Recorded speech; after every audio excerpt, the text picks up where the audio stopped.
Something the size of a chandelier ornament just body slammed your window. You look up. 6 legs longer than your patient's, a body that looks like a mosquito that hit the gym, and a flight pattern that says it failed its driving test twice. Most people don't stop to ask questions. They grab the nearest weapon: a shoe, a magazine, a can of something with a skull on the label. Totally understandable. But before you go full pest control mercenary on this thing, you should know something. That giant mosquito can't bite you. It probably can't even eat. And it is currently living through the worst week of its entire life. Let's name the fear honestly. It looks like evolution took a regular mosquito, fed it a growth serum, and forgot to give it manners. Same slim body, same dangly legs, same I might carry a disease energy, just scaled up like a cursed action figure. This is the crane fly. Or, if you grew up hearing the nicknames, the mosquito hawk, the skeeter eater, the gollywhopper, which honestly sounds like a wrestling move.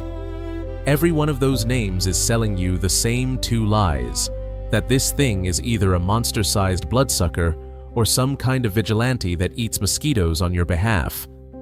Neither is true. The real story is somehow both funnier and sadder than the myth. Start with the size, because that's what triggers the panic before your brain finishes booting up.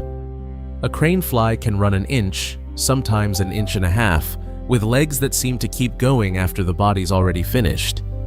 Line up 4 or 5 actual mosquitoes nose to tail, and you still wouldn't match one crane fly. That's not a mosquito. That's a mosquito's taller cousin who peaked in high school and never left. Then it starts flying, and somehow things get worse. A mosquito moves like it's got somewhere to be. Quiet, precise, annoyingly good at dodging your hand. A crane fly flies like it just woke up from anesthesia and immediately regrets being conscious. It hits the wall, it hits the lamp, it hits the curtain.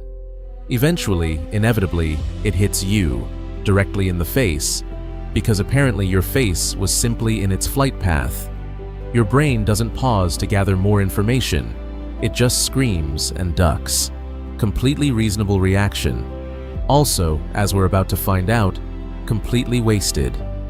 Here's the detail that actually separates it from a mosquito.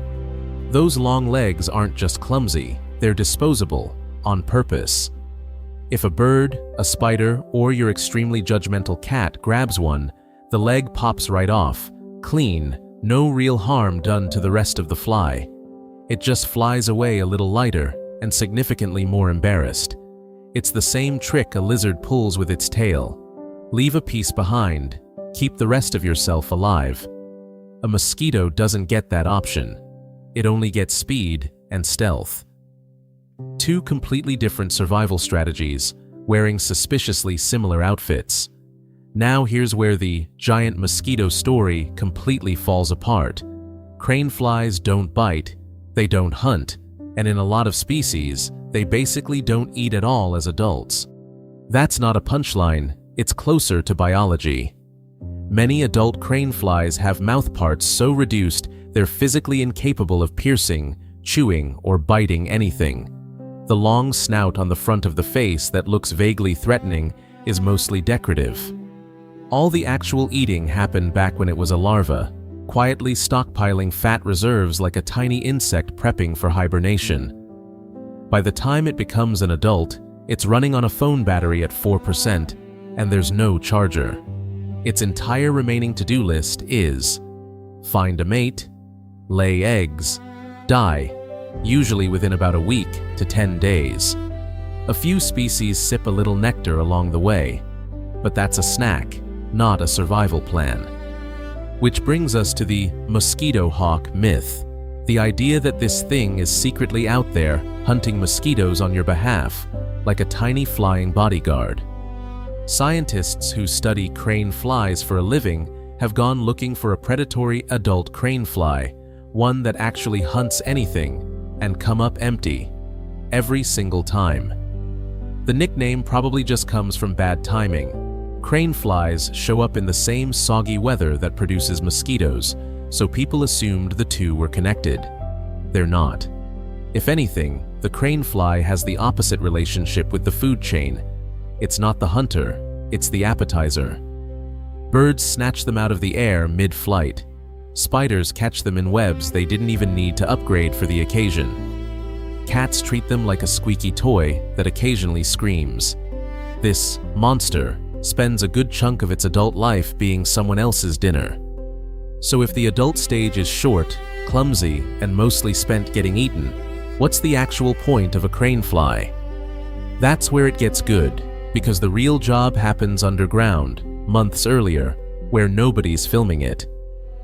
Crane fly larvae, nicknamed leather jackets, which is a much cooler name than they've earned, spend weeks to years living in damp soil and leaf litter, breaking dead plant material down into nutrients the rest of your yard can actually use. And while they're tunneling through, they're also aerating the soil, opening tiny pathways that let water and oxygen reach deeper down. So before it ever becomes the flying incident bouncing off your ceiling, this thing spent its entire childhood working as an unpaid soil engineer. So, can it actually hurt you? Short answer, no. Adult crane flies have no venom, no stinger, and in almost every species, no mouthparts capable of breaking human skin. They don't bite people, they don't bite pets, they don't spread disease, and there's no confirmed case of one ever hurting anyone. If it lands on you, the absolute worst case is it awkwardly tries to relocate using legs that were clearly not designed by a careful engineer. The one honest exception has nothing to do with people. It's about lawns. In cooler, wetter regions like the Pacific Northwest, enough leather jackets chewing on grass roots at once can leave a lawn patchy and thin in early spring. If your yard looks suspiciously moth-eaten right around then, that's worth checking. But that's a grass problem, not a "should I be scared" problem. As far as your actual safety goes, the crane fly is about as threatening as a paper airplane with anxiety. This is the same trap that gets almost every scary backyard bug. We judge by size and chaos energy instead of what the thing is actually capable of. The crane fly checks every box for alarming insect. It's big, it's erratic, it flies directly at your face like it's got something to prove. But looking dangerous and being dangerous are not the same skill.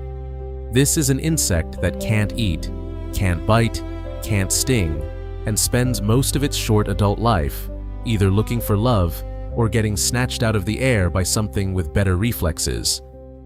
Meanwhile, the version of it you never see, the larva, spent months quietly doing genuinely useful work in the dirt under your feet. The scary flying adult is basically the credits scene. The real work already happened. So next time one crashes into your window, here's what's actually worth doing. First, just let it be, or gently walk it back outside. It can't bite you, so chasing it around with a shoe is more effort than the situation deserves. Second, if you want fewer of them indoors, the fix is your porch light. Switch to a warm or yellow bug light, or just turn it off when you're not using it, since light is basically the only thing this insect is chasing. Third, pay attention if you're seeing a lot of them at once. Crane fly larvae need serious moisture to survive, so a sudden swarm of adults can be a signal that you've got damp soil, clogged gutters, or a drainage problem nearby. The crane fly itself isn't the issue. It's more like a messenger, quietly telling you the exact conditions that real pests, including actual mosquitoes, would also love to move into. So the next time something the size of a chandelier ornament faceplants into your window, don't picture a monster mosquito. Picture a broke, hungry, heartbroken insect just trying to survive one more week. If this changed how you'll react next time, hit subscribe, because we're going through the backyard one misunderstood creature at a time. Next up, a bug that isn't even an insect, and it's been living under your flower pots this whole time.